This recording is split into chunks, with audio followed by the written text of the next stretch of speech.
시간 함께 하실 하나님 말씀 창세기 4장 6절에서 12절까지 말씀입니다. 창세기 4장 6절에서 12절. 여호와께서 가인에게 이르시되 내가 분하여 함은 어찌 되며 안식이 변함은 어찌 되느냐. 내가 서론하면 어찌 안식을 듣지 못하겠느냐. 서론하지 아니하면 죄가 무려 엎드려집니다. 죄가 너를 원하나 너는 죄를 가질지니라. 가인이 그의 아우 아벨에게 말하고 그들이 들에 있을 때에 가인이 그의 아우 아벨을 쳐 죽이니라. 여호와께서 가인에게 이르시되 내 아우 아벨이 어디 있느냐. 그가 이르되 내가 알지 못하나이다. 내가 내 아우를 지키는 자니이까. 이르시되 내가 무엇을 하였느냐. 내 아우의 핏소리가 땅에서부터 내게 호소하느니라.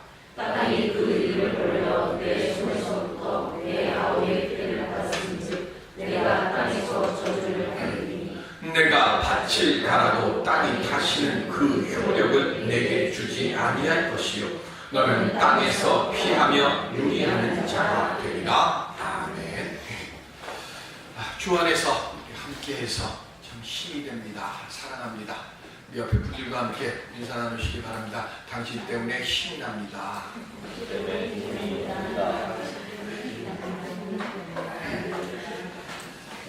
삶을 살아가면서 많은 사람들이요, 이 정도는 괜찮겠지 생각하면서 지내는 일들이 참 많습니다. 작은 실수 그리고 작은 행동들에 대해서 별로 대수롭지 않게 여기며 살아갑니다. 그래서 아이들이 자그마한 거짓말 하나 할 때 그냥 허허 웃고 넘어가 버리고 맙니다. 그러나 많은 경우 삶의 큰 위기나 어려움을 맞게 되는 시작은요, 바로 우리가 그렇게 허허하고 넘기는 작고 사소한 일에부터 시작됩니다. 1982년 미국의 범죄학자 제임스 윌슨과 조지 켈링은 깨진 유리창의 이론이라고 하는 사회 무질서에 관한 논문을 발표를 합니다. 어느 가게에 갔는데 유리창이 깨졌어요. 근데 오늘 출근하면서 그 유리창이 깨져 있는데 다음날 또 출근을 했는데 그 깨진 유리창이 그대로 있는 거예요. 그런 사람의 마음이 처음에 유리창이 깨졌을 때는 유리창이 깨졌네, 주인이 고치겠지 이 생각을 했는데 다음날도 보니까 유리창이 또 그냥 깨진 채 그대로 있으면 사람의 마음속에 뭐가 들어가는가 하면 저 유리 안에 있는 걸 갈궈도 된다는 얘기야? 이런 마음이 들어온다는 거예요. 아니면 옆에 있는 멀쩡한 다른 유리, 얘 깨졌는데 얘는 왜 멀쩡해? 그리고 돌 들어서 그 유리창을 깨버린다는 거. 그게 우리 마음속에 있다는 거예요. 그래서 이 깨진 유리창의 이론으로 제시한 것이 뭐냐면 뉴욕입니다. 뉴욕. 얼마나 미국 사람들도 미국에 살면서 뉴욕을 가기가 어려운가 하면 뉴욕의 쓰레기까지 돈 주고 산다고 하는 거예요. 그래서 뉴욕 지하철에서 버린 담배꽁초, 쓰다가 버린 지하철 티켓 이런 것만 모아서 $10에 팔아. 그것도 또 달라고 또 보내는 거예요. 그만큼 뉴욕이 미국 사람들에게서는 금지돼. 어느 순간에 1980년대 이후부터 뉴욕이 갑자기 범죄의 도시로 변하기 시작을 합니다. 비밀구처럼 변절이 되고요. 그리고 시정부나 경찰은 그거에 대해서 대수롭지 않게 생각하고 그냥 넘기기 시작을 한 겁니다. 뉴욕시 길거리는요, 온통 지저분한 낙서가 범람을 하고, 지하철은 대낮에도 타기가 두려울 만큼 지저분해졌고, 그리고 그 노숙자들이 지하철을 점거합니다. 그러다 보니까 뉴욕시 자체가 범죄가 높아지고, 그러니까 그 안에서 장사를 하고 기업하는 사람들이 여기서 못 있겠다 해서 뉴욕시에서 바깥으로 나가기 시작을 합니다. 중상층 이상의 사람들도 여기는 사람 살 곳이 못 돼 그래갖고 뉴욕시에서 빠져나가기 시작을 합니다. 그러다 보니까 더욱더 낮에도 뿐만이 아니라 밤에는 물론이고 낮에도 사람들이 다니지 못하는, 지하철은 아예 사람들이 탈 생각을 하지 못하는 그런 범죄의 온상처럼 되어져 버렸습니다. 그렇게 10여 년이 지나간 어느 날 1995년 공화당 미국 대선 주자로 이름이 자꾸 오르락내리락 하는 사람이 있습니다. 줄리아니. 그 줄리아니가 뉴욕 시장에 당선이 됩니다. 그리고 이 줄리아니가 행했던 일이 뭐냐 하면 뉴욕시 주요 거점마다 CCTV를 설치하기 시작합니다. 그리고 뉴욕시 안에서 낙서를 하는 사람은 끝까지 추적을 해서 그 사람을 붙잡아요. 그리고 체포를 합니다. 옛날에는 낙서를 아예 하고 내버려뒀는데 줄리아니는 무관용의 원칙을 적용을 합니다. 철저하게 끝까지 쫓아가서 그 사람을 체포합니다. 지하철 내부도 깨끗하게 청소를 하고요. 그리고 범죄가 일어나는 것은 절대 용서하지 않습니다. 작은 죄 하나도 절대로 용서하지 않습니다. 싱가포르에 가면 우리 한국 사람들이 특별히 조심해야 될 게 있죠. 우리는 제가 거의 매일 우리 교회 마당 저 앞에 골목을 제가 매일 담배꽁초를 주워요. 우리 습관적으로 담배꽁초 버리고 침 뱉고 껌 뱉습니다. 싱가포르에서는 껌 뱉으면요 벌금이 200만 원입니다. 담배꽁초 버리면 즉격 체포됩니다. 그렇게 무관용 원칙을 하니까 싱가포르이 세계에서 가장 깨끗한 도시입니다. 뉴욕도 그렇게 합니다. 작은 실수 하나도 줄리아니는 끝까지 그를 찾아가 어떤 방법을 동원했든 간에 그 사람을 체포합니다. 그리고 용서하지 않고 구금을 시켰습니다. 그렇게 행했더니 1년 뒤에 범죄율이 30%에서 40% 줄어들고 2년은 50%, 3년 후에는 80%가 범죄율이 줄어들었다고 합니다. 시민들의 의식이 변하기 시작을 한 거예요. 이 정도는 적당히 넘어가도 괜찮겠지 하며 넘겼던 하나의 작은 행동, 작은 실수. 아니 이 사람이 여태까지 한 게 얼만데 이 정도는 우리가 봐줘도 되겠지 그 생각하는 그때에 그 하나의 잘못이 돌이킬 수 없는 파국을 만든다는 겁니다. 깨진 유리창은 즉시 발견하고 고쳐야 이후에 닥칠 큰 위기를 막을 수 있습니다. 교회나 가정이나 개인의 삶의 모습에서 작은 것 하나 그것부터 철저하게 원칙을 지키며 살아갈 수 있는 오늘 우리들이 되어야 되고 우리 사회가 되어야 되고 우리 교회가 되어야 될 줄로 믿습니다. 특별히 믿음 생활은 더 그렇습니다. 믿음의 모습은요 더 철저하고 그리고 신실한 모습으로 하나님 앞에 서는 우리들이 되어야 합니다. 작은 일 하나가 우리의 삶을 어렵게 만드는 것처럼 우리의 믿음의 작은 모습 하나가 하나님 안에서 우리의 삶을 아주 크고 놀랍고 그리고 복되게 만드는 시작이 되는 줄로 믿습니다. 큰 기적은요 내 눈으로 볼 때는 세상 사람들의 눈으로 볼 때는 작고 하찮은 것 같은 예배나 기도 거기에서부터 시작됩니다. 이 시간 우리 모두 다 주님의 큰 기적을 만들 수 있는 예배자로서 기도자로서 하나님 앞에 기도하고 바른 말씀의 삶 위에서 하루하루의 시간들을 최선을 다하며 살아갈 수 있는 우리 모두가 되었어요. 내 힘으로 할 수 없는 일들을 주님의 도우심을 통해 만들 수 있는 우리 모두가 될 수 있기를 주님의 이름으로 축원드립니다. 그럼 우리가 어떻게 하면 이 깨진 유리창의 이론 속에서 하나님의 복된 사람으로 살아갈 수 있을까요? 아담과 하와가 에덴 동산에 나온 뒤에 아들을 낳습니다. 그 첫 번째 아들의 이름이 뭐죠? 가인입니다. 저희는 우리 성경에 지금 가인 되어 있는데 저는 가인은 입에 잘 안 맞아요. 우리는 뭐로 했습니까? 세게만 맞잖아요. 카. 근데 원래 히브리어 원어도요 카나라고 하는 동산에서 나왔어요. 카나. 그러니까 카나라고 하는 말에서 그대로 하니까 카인이 맞습니다 원래. 근데 왜 이 성경에는 가인으로 바꾼지 제가 그걸 모르겠어요. 히브리 원어로 하면 카인이 맞습니다. 카나, 이 동사의 뜻은 뭐냐면 얻다, 사다, 구입하다. 하와가 이름을 졌어요. 이 아이는 내 것이다라는 거예요. 하나님 것이 아니라 내 것이다. 하나님 소유가 아니라 나의 소유라는 것이. 하나님 중심이 아니라 누구 중심이에요? 인간 중심. 두 번째 아들을 낳습니다. 아들의 이름은 뭐죠? 아벨. 히브리어는 하벨, 헤벨입니다. 헤벨은 이런 뜻입니다. 전도서 1장 2절 시작. 전도자가 이르되 헛되고 헛되니 모든 것이 헛되도다. 아멘. 헛되다는 뜻입니다. 하벨, 숨을 쉬다는 뜻입니다. 하벨, 헤벨 똑같은 말입니다. 그러면 왜 헛될까요? 바람이 싹 불고 나면 그 다음 어떻게 돼요? 모든 게 없어지잖아요. 안 보이잖아요. 바람이 어디서 왔는지 어디로 가는지 모르잖아요. 그러니까 헛되다는 거예요. 전도자는 무슨 얘기를 합니까? 내가 만들어 놓은 그 모든 것들이 사람의 눈으로 볼 때는 대단한 것처럼 보이지만 하나님의 눈으로 보면 뭐예요? 다 헛된 거예요. 아벨 이 말의 뜻은 바람이 불다, 숨을 쉬다, 헛되다 이 뜻이에요.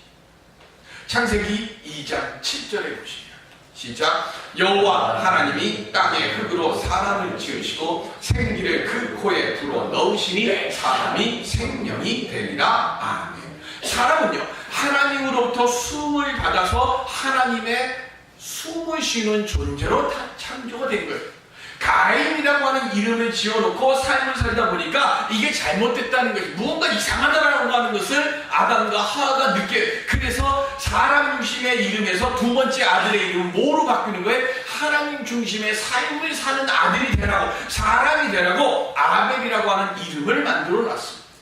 즉 사람의 소유욕에서 지은 이름 가인과는 반대로 하나님의 숨을 쉬는 존재로 살아라, 그 뜻을 강조하기 위해서 아벨이라고 하는 이름을 지은 거예요. 아벨은 아담의 둘째 아들로 태어나서 부모의 저지른 그 원죄를 씻기 위해서 하나님의 숨결을 따라 숨을 쉬는 사람으로 사는 거예요. 가인은 철저하게 자기 중심에 사는 삶을 사는 사람이고요, 아벨은 타인 중심의 존재로 산 사람이에요. 그러면 창세기에서 왜 가인과 아벨이라고 하는 이름을 왜 지금 만들어놨고, 이 가인과 아벨이라고 하는 이름이 오늘 우리에게 주는 의미는 뭘까 하는 겁니다.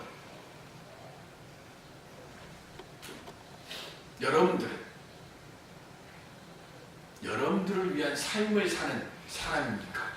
아니면 나와 함께하는 사람을 위한 존재로 사는 사람이 되시겠습니다. 미우새에 보면 아들하고 아버지가 같이 나온 부자가 나오는 그 팀이 하나 있어요. 박시성을 가진. 그런데 그 볼 때마다 아버지가 뭘 얘기를 하면 엄마가 거기서 에이 저 양반이 왜 저러는지 몰라 하면서 잔소리를 해요.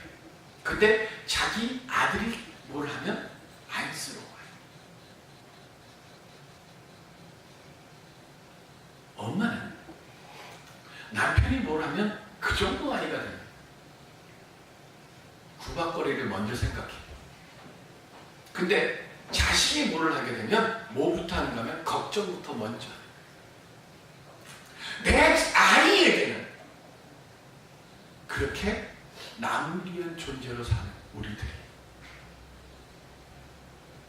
남편과 아내, 교우들, 직장에 있는 사람들에게는 나를 위한 존재로 살아갈 때가 더 많지 않습니다.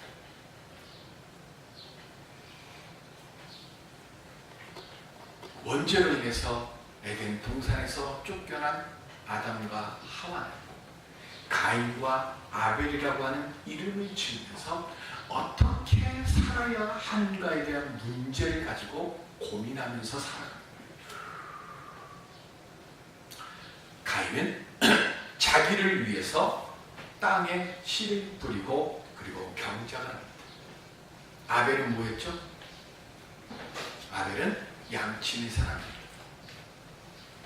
우리가 여기서 알아야 될 것은 목축업은 아벨 때 만들어진 게 아닙니다. 라멕 이후에 만들어진 거예요. 라멕의 아들이 목축업의 조상이 되는 거예요. 그러면 아벨은 왜 양을 쳤을까요? 양이라고 하는 짐승은 약해요. 자기 혼자 자기 생명을 지키지를 못합니다. 길 한번 잃어버리면 잃어버린 길 못 찾아오는 연약하고 좀 멍청한 게 양이에요. 아벨은 양을 쳐가지고요 돈 벌려고 자기 생계 유지하려고 양친 게 아니라요, 아벨이 지켜주지 않으면 죽을 만큼 연약하고 길 못 찾아오는 멍청한 이 양이니까 뭐 하는 거예요? 양을 지키기 위해서 양을 친 거예요. 양 잡아먹으려고 양을 키우는 게 아니에요. 아벨은 철저하게 뭐예요? 하나님으로부터 부여받은 은혜 속에서 연약한 자들을 돌보는 타인을 위한 삶을 살아가는 그 모습으로 양을 쳤어요. 세월이 지나갔습니다. 하나님께 예배를 드리는, 제물을 드리는 시간이 왔어요. 가인은 뭘 드렸어요? 자기가 경작한 것의 일부를 하나님께 드렸습니다. 아벨은 양의 첫 새끼와, 그리고 레위기를 보시면 하나님이 가장 기뻐 받으시는 게 뭡니까? 양의 기름이에요. 그 양의 기름을 하나님께 드립니다. 제가 참 좋아하는 말이라고 했어요. 흠향하다.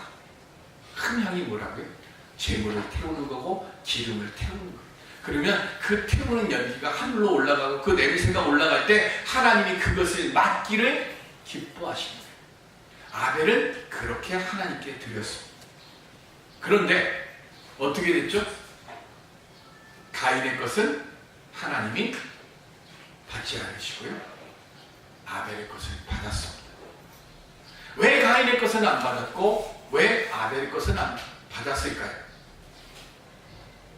성경에 답이 하나 있습니다. 히브리서 11장 4절 시작. 믿음으로 아벨은 가인보다 더 나은 제사를 하나님께 드림으로 의로운 자라 하시는 증거를 얻었으니 하나님이 그 예물에 대하여 증언하시리라. 그가 죽었으나 그 믿음으로써 지금도 말하느니라. 아멘. 무슨 차이에? 믿음의 차이. 어떤 믿음의 차이일까요? 제가 일부러 여기 안 올려놨어요.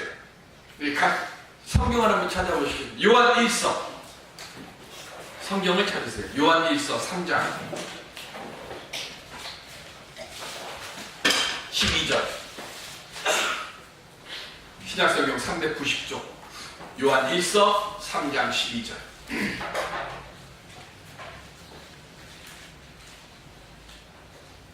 요한 1서 3장 12절 시작. 가인같이 하지 말라. 그는 악한 자에게 속하여 그 아우를 죽였으니 어떤 이유로 죽였느냐? 자기의 행위는 악하고 그의 아우의 행위는 의로우니라. 아멘. 가인은요 자기 중심에 사로잡혀서 하나님을 이용하려고 제물을 드렸어요. 하나님께 잘 보여서 이득을 얻으려고 하는 거예요. 그거는 요한일서는 뭐예요? 심성이 악해서 그랬다고 하는 거고, 히브리서는 뭐라고 그랬어요? 믿음이 차이가 있어서 그랬다고 이야기를 합니다. 또한 내가 제사를 드리면 하나님은 하나님의 뜻은 관계없는 거예요. 내가 드렸으면 하나님 무조건 받아야 되는 거예요. 우리 그런 사람들이 많잖아요. 뭐 먹으라고 하면 나는 먹기 싫은데 내가 너를 위해서 음식 만들었으니까 나는 이 음식 안 먹어요. 먹기 싫은 음식이에요. 그런데 내가 너를 위해서 음식 만드니까 무조건 먹어. 나는 중요하지 않아요. 중요한 건 뭐예요? 나의 나. 그죠? 음식 먹는 사람은 중요한 게 아니에요.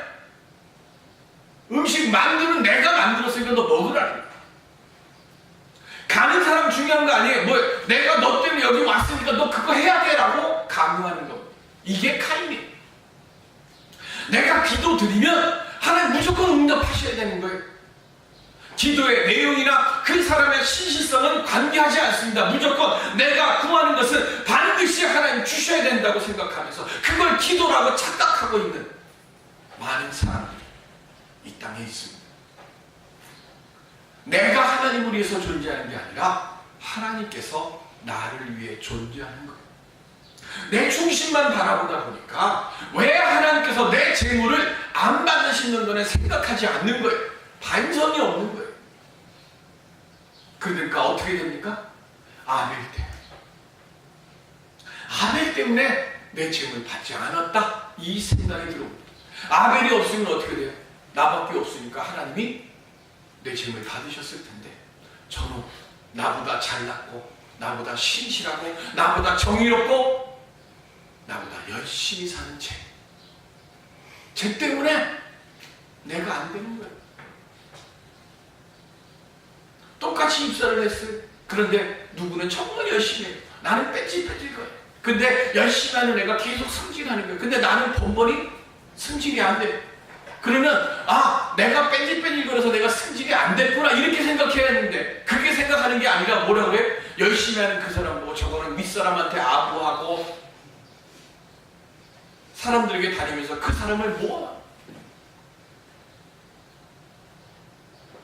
신실하지 못하고 바르지 못해서 실패하고 선택받지 못하면서 그거를 다른 사람 즉 신실하고 정직한 사람 때문에 내가 안 된다. 내가 실패한다. 그러고 다니는 것. 아벨만 없다면 나보다 잘났고 바르고 정직한 저 사람만 없다면 나를 선택할 것이라고 착각하는 것. 그래서 어떻게 합니까?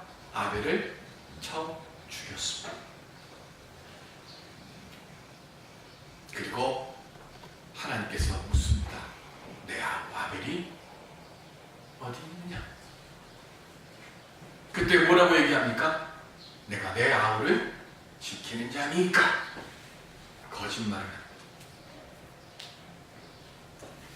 재물이 문제가 아니에요.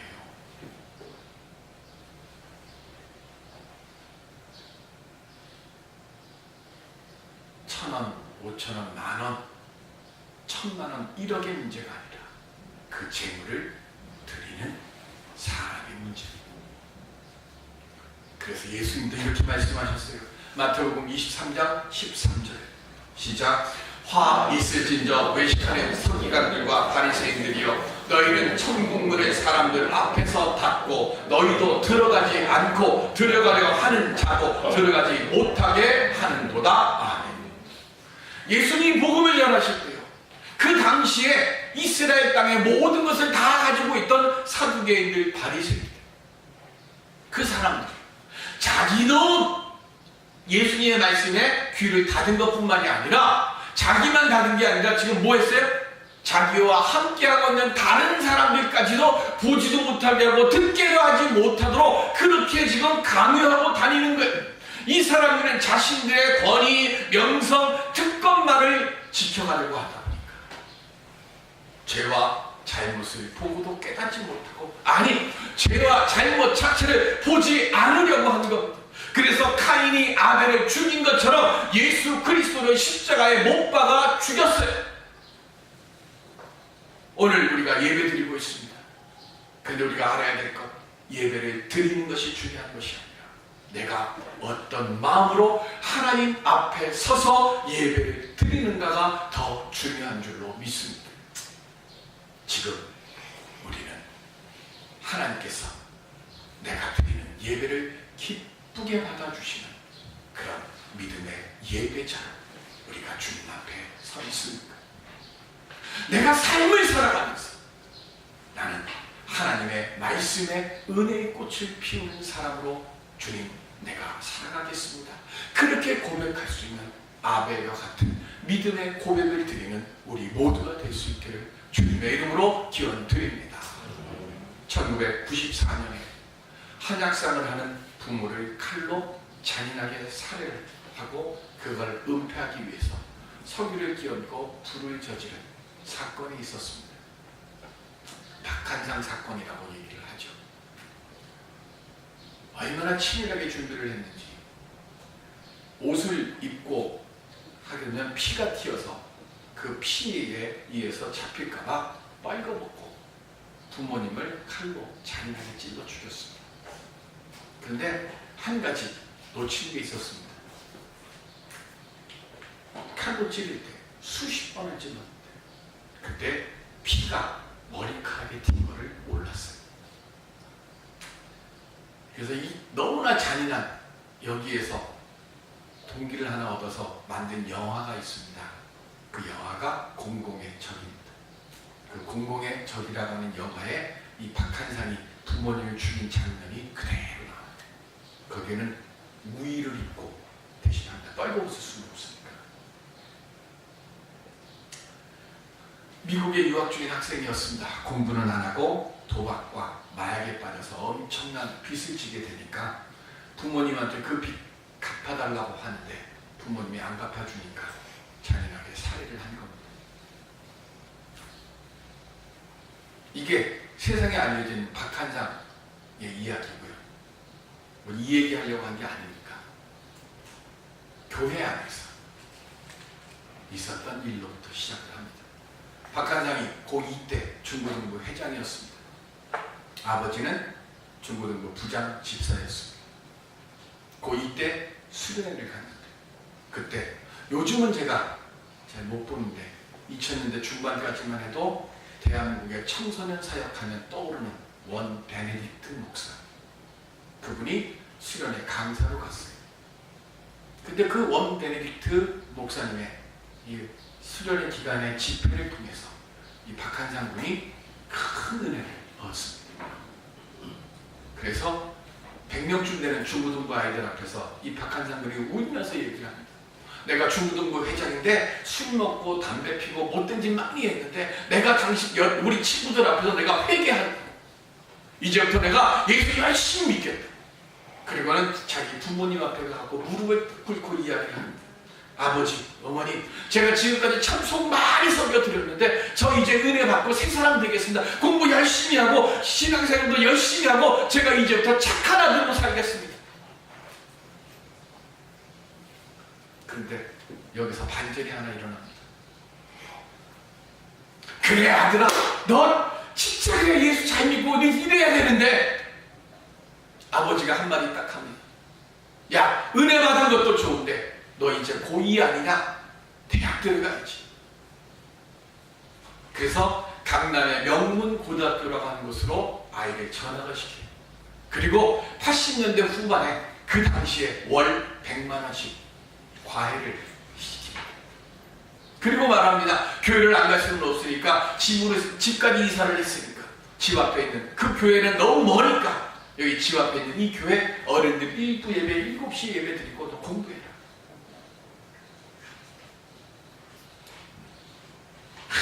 참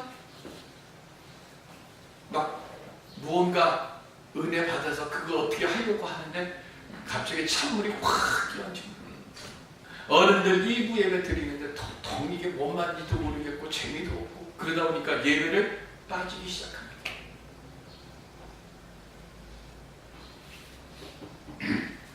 예배의 삶이 무너지기 시작하니까 삶이 방황하기 시작합니다. 결국 돈으로 대학을 보내려고 했는데 100억대의 재산의 그 아버지가 돈 가지고도 하지 못한 게 아들 한의대 보내는 거였어요. 아니 한의대는커녕 서울에 있는 대학도 못 가겠습니다. 결국 돈이 있으니까 미국으로 유학을 보냅니다.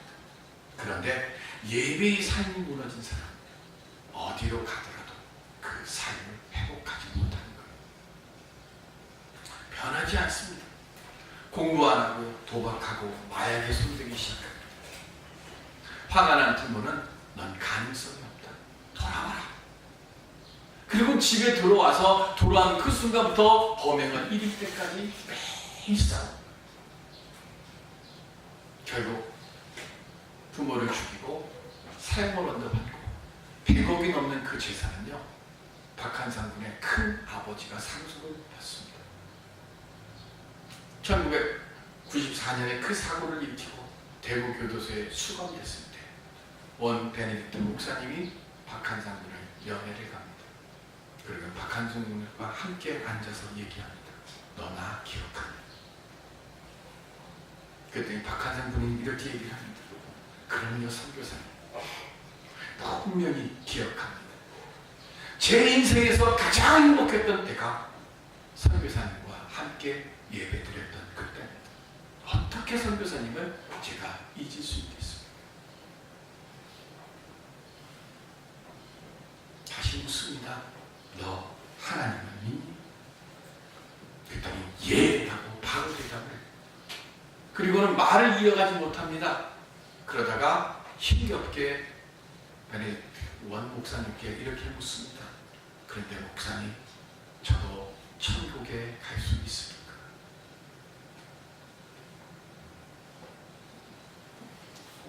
부부의 날입니다. 박근혜 부모는 돈이면 다 된다는 착각으로 자녀의 예배의 삶을 무너뜨렸습니다. 부부지간에도 돈이면 다 된다는 착각은 없습니다. 지금 저나 여러분들에게 있어서 중요한 것 참 많습니다. 삶의 문제들이 얼마나 많습니까? 건강도 있고요, 사업도 있고요, 물질도 있고, 자녀의 복된 내일도 있고요. 참 많아요. 그러나 우리가 끝까지 목숨 걸고 지키고 싸워야 할 것이 있습니다. 그건 예배입니다. 언제부터인지 모르지만 예배가 깨진 유리창이 되고 말았습니다. 가도 그만, 안 가도 그만. 기도해도 그만, 안 해도 그만. 깨진 유리창이 되어지다 보니 내 안에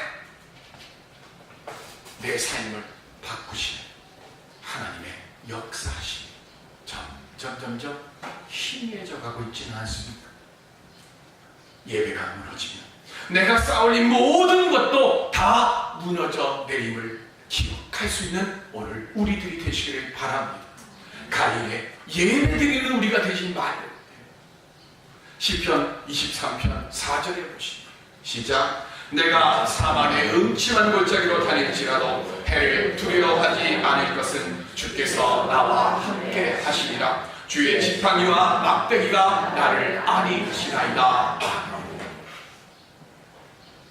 시편 22편과 23편 앞뒤에 있습니다. 가장 고난의 시, 고통의 시가 22편이에요. 7대 고통의 시 중에서도 최고로 치는 게 22편이에요. 그런데 우리가 가장 평안하다고 얘기하는 시편이 23편입니다. 그런데요, 시편 22편이나 23편이나 똑같은 사건입니다. 무슨 사건일까요? 압살롬이 아버지를 죽이겠다고 반란을 일으키고 칼을 빼어들었어요. 도망갈 때 다윗이 지었던 시간 22편이고 23편이에요. 나만 바라볼 때는요 가장 고통스러운 거예요.